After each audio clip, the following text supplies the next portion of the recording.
بسم اللہ الرحمن الرحیم۔ السلام علیکم۔ پروگرام رمضان کریم کے ساتھ میں ہوں آپ کا میزبان یاسر خان۔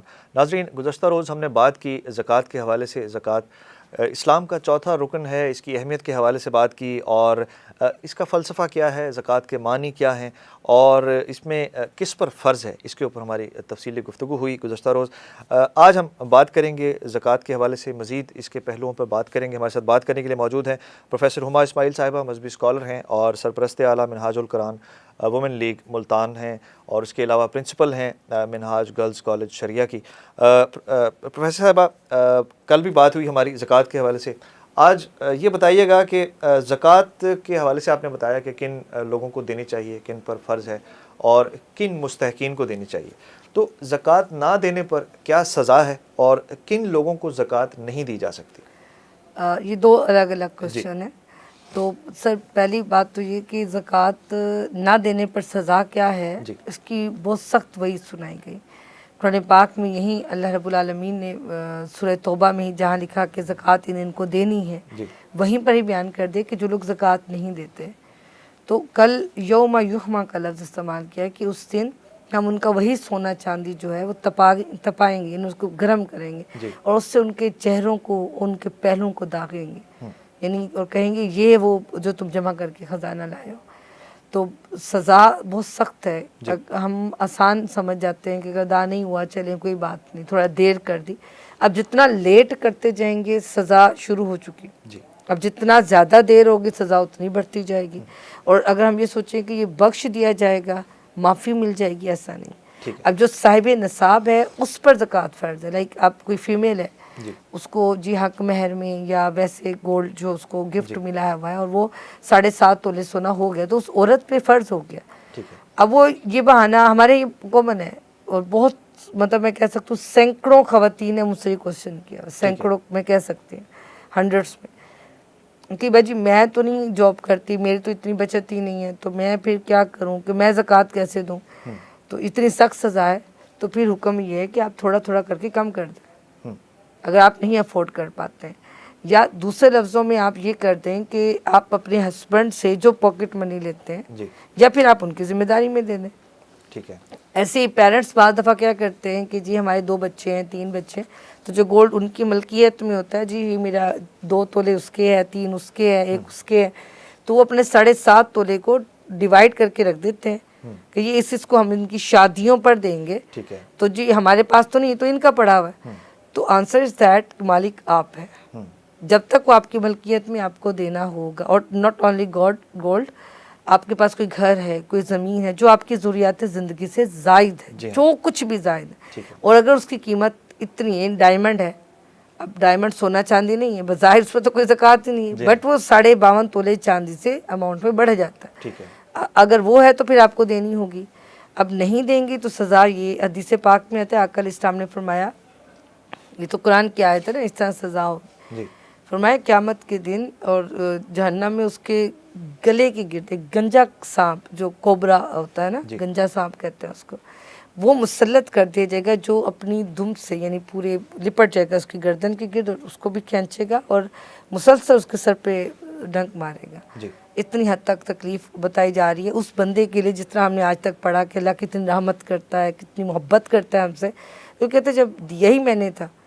اور میں تو یہ سوچتی ہوں کہ دیکھیں پورا سال میرا رب مجھے 7.5 تولے سونا دے رہا ہے، میں انجوائے کر رہی ہوں اس سے، اس کے اوپر کوئی خرچہ نہیں ہے، میں اس کو پہن کے خوبصورتی دیکھ رہے ہیں یا اس کی ملکیت اپنے پاس رکھیے، اگر وہ سال بعد سارا ہی واپس لے لے تو اس کا ہے، بالکل وہ مانگ سکتا تھا، وہ کہہ سکتا ہے جی چلو جب غربہ میں بانٹ دو سارا، 1 سال انجوائے کیا آپ نے اس کو، اچھا آدھا دے دو، نہیں، پھر بھی دیکھیں پرسنٹیج کتنی کم ہے، 2.5%، جسٹ 2.5%۔ اگر ہم اس کو ہی نہیں ادا کرتے ہیں تو پھر ہم قبروں میں کیسے لے جائیں گے؟ وہ پھر کسی اور کے پاس چھوڑ کے جائیں گے، پھر ان کے خود سزا بھگتیں گے۔ اللہ نہ کرے اگر سزا یافتہ میں ہوں تو اس کا مطلب میں اپنی اولاد کو بھی ایسے ہی بنا کے گئی ہوں گی، میں بھی سزا میں اپنی اولاد کے لیے بھی وہ سارا مال اکٹھا کر کے ان کے لیے بنا دیا، تو سزا بڑی سخت ہے اس کی۔ دوسرا سوال آپ کا تھا کہ کن لوگوں کو زکوٰۃ نہیں دی جا سکتی؟ جو لوگ ہماری ماتحت ہیں، ہماری پرورش میں ہیں، اس پہ علماء کرام نے فرمایا کہ جو آپ کے اصول اور جو آپ کے فرع ہیں، یہ ایک ٹرم یوز کی جاتی ہے فقہ میں، اصول اصل سے یعنی ہم جس کی اولاد ہیں، جی وہ ہمارے ماں باپ ہو گئے، دادا دادی ہو گئے، نانا نانی ہو گئے، اگر یہ ڈیزرونگز ہیں تو ہم ان کو زکوٰۃ نہیں دیں گے. ہمارے اوپر فرض ہے ان کو لک آفٹر کرنا. ٹھیک ہے. تو ان پر زکوٰۃ نہیں ہوگی، آپ اپنے مال سے ان پر خرچ کریں گے. مطلب ان کی مالی اعانت جو ہے وہ آپ وہ پہ لازمی فرض ہے، کریں گے. لازم ہے. ہاں جی لازمی کریں گے، لیکن وہ زکوٰۃ سے نہیں کریں گے. وہ تو ٹھیک ہے. آپ کے مال میں حصے دار ہے نا. اسی طرح آپ کی اولاد، ٹھیک ہے. اولاد میں بیٹا بیٹی بھی ہیں، پوتا پوتی بھی ہیں، نواسہ نواسی بھی ہیں. جی اگر وہ ڈیزرونگز ہیں تو ان کو بھی زکوٰۃ نہیں دی جائے گی. ٹھیک ہے. میاں بیوی ایک دوسرے کو زکوٰۃ نہیں دے سکتے ہیں، لیکن بہن بھائی ایک دوسرے کو دے سکتے ہیں. ٹھیک ہے. ایک دوسرے کو نرش کر اچھا. سکتے، دی جا سکتی. اور سید جو آقا صلی اللہ علیہ وآلہ وسلم کی نسل پاک سے ہیں، ان کو زکوٰۃ نہیں دے سکتے. ٹھیک ہے. اچھا پروفیسر صاحبہ یہ بھی بتائیے گا کہ زکوٰۃ کے حوالے سے ایک تو مال پاک ہوتا ہے، اس کے علاوہ آپ نے ایک خاص نصاب مقرر کیا ہے، آپ نے وہ دینا ہے، مستحقین کو دینا ہے، غربا کو دینا ہے. اس کا آپ نے سارا ایک پیٹرن بھی بتا دیا کہ کون لوگ لے سکتے ہیں، کون نہیں لے سکتے. اس میں زکوٰۃ کا جو عمل ہے، اس کے فلسفے میں اگر دیکھیں تو معاشرے میں معاشی جو مسائل ہیں، جو ان ایکول ڈسٹریبیوشن آف ویلتھ ہے اور جو غربت ہے، اس کو کم کرنے کے لیے اس کا کیا فلسفہ ہے اور اس کے پیچھے کیا عوامل ہیں ایسے کہ یہ چیز فرض کی گئی ہے تاکہ معاشرے کے جو پسے ہوئے طبقات ہیں، خاص طور پر معاشی طور پر، ان کو کیسے اوپر اٹھایا جائے. یہی آقا صلی اللہ علیہ وآلہ وسلم نے جو قرآن میں لکھا ہے نا کہ عاملین زکوٰۃ، جی وہ پورا ایک ادارہ کریٹ کیا آقا صلی اللہ علیہ وسلم نے، اور صحابہ کو بھیج کے اس کی کلیکشن ہوتی، اس کا نام بیت المال رکھا. وہیں سے پھر سیلریز فکس کی جاتی ہیں، یہ دور جانا ہے تو اس کا زیادہ ہوگا، یہ کام کا ہے، اس میں سے ان کی سیلریز بھی دی جاتی ہیں اس زکوٰۃ سے. اور اس کی ٹوٹل کلیکشن کر کے ڈھونڈا جاتا کون زیادہ ضرورت مند ہے. ٹھیک ہے. اچھا ضرورت مند کے ساتھ دیکھا جاتا ہنر مند بھی ہے، جی تاکہ اس کو دیں، وہ کچھ ہنر کرے اور پھر معاشرے کا ایک فعال رکن بن جائے.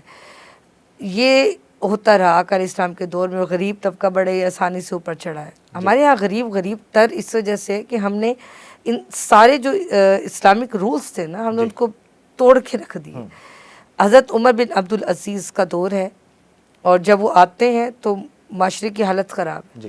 جب وہ خلیفہ بنتے ہیں within a 4 years، just only within a 4 years، 4 سال کے بعد لوگ زکوٰۃ ہاتھ میں لے کر گھوم رہے ہیں. کوئی لینے والا ہے؟ سبحان اللہ. پوری سلطنت کے اندر غربا کی تقسیم ایسے طریقے سے ختم کروائی کہ جی اس کو دے دیں، اس کو دے دیں. ایک دوسرے سے محبت پیدا ہو گئی، کیونکہ جب دیتا ہے کوئی، اس کے دل میں اس کے لیے نرمی پیدا ہوتی ہے، اور جو لیتا ہے اس کے دل میں دینے والے کے لیے عزت پیدا ہوتی ہے. اس سے ایک دوسرے کے ساتھ اٹیچمنٹ شروع ہوتی ہے، نفرت کا دور ختم ہوتا ہے، ایکوالٹیز کی طرف آتا ہے کہ میرے پاس جو ہے وہ میرا نہیں ہے، میرے رب نے دیا ہے، I am bounding for that, کہ مجھے اتنا اللہ کی راہ میں دینا ہوگا، اتنا خود کے لیے رکھنا ہے کیونکہ اللہ نے دیا ہے مجھے. تو پھر وہ آپ کو اس پیسے پر، اس چیز پر تکبر نہیں آتا، بگاڑ نہیں آتا. اس میں پھر آپ غلط چیزوں کی آمیزش نہیں کرتے، رشوت کو، سود کو، ذخیرہ اندوزی کو ایڈ نہیں کرتے، ذہن میں ہوتا ہے کہ یہ تو اللہ کا مال ہے نا، تو میں نے اس کو پاک کرنا. جب پاک کر لیتا ہے انسان، جیسے آپ نے دھلے ہوئے کپڑے پہنے ہو نا، تو کہیں کیچڑ بھی کھڑا ہوتا ہے تو پھر آپ بڑی احتیاط سے گزرتے ہیں میرے کپڑے نہ گندے ہو جائیں. تو جب مال آپ پاک کرتے ہیں نا، زکوٰۃ دیتے ہیں، تو دل کے اندر احساس بڑھ جاتا ہے کہ میرا مال آج پاک ہو گیا، اب کوئی حرام کی آمیزش نہیں آئے گی. رزق تو آتا ہے، جو لکھا ہے وہ آنا ہے، کوئی روک نہیں سکتا. تو اس سے پھر آگے سے آگے معاشرے میں بہتری پیدا ہو جاتی ہے. اور اللہ نے اگر زکوٰۃ نہیں دیا، لیکن آپ نے بڑی محنت سے پیسہ کمایا، جی آپ نے بزنس اچھا کیا ہے، ہنر تھا، لوہا کوٹ کے بھی اگر پیسہ کمایا نا، محنت کتنی سخت ہے اس میں، اور زکوٰۃ نہیں دی، وہ سارا مال حرام ہو گیا. ٹھیک ہے، وہ پاک نہیں ہوا. اب پاک نہیں کریں گے تو پاک شے اندر نہیں جائے گی.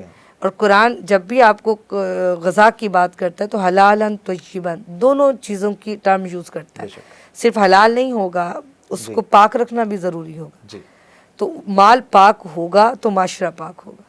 ٹھیک ہے، بہت شکریہ پروفیسر ہما اسماعیل صاحبہ جو ہیں وہ ہمیں آگاہ کر رہی تھیں زکوٰۃ کے حوالے سے. زکوٰۃ اسلام کا چوتھا رکن، اس کی اہمیت، احکامات، اور کن لوگوں پر زکوٰۃ فرض ہے، کن کو زکوٰۃ دینی چاہیے، نہ دینے پر کیا سزا ہوگی، اس پر تفصیلی گفتگو کی. اور کل آپ کی خدمت میں ایک نئے عنوان کے ساتھ حاضر ہوں گے. تب تک اجازت دیجیے. اللہ حافظ.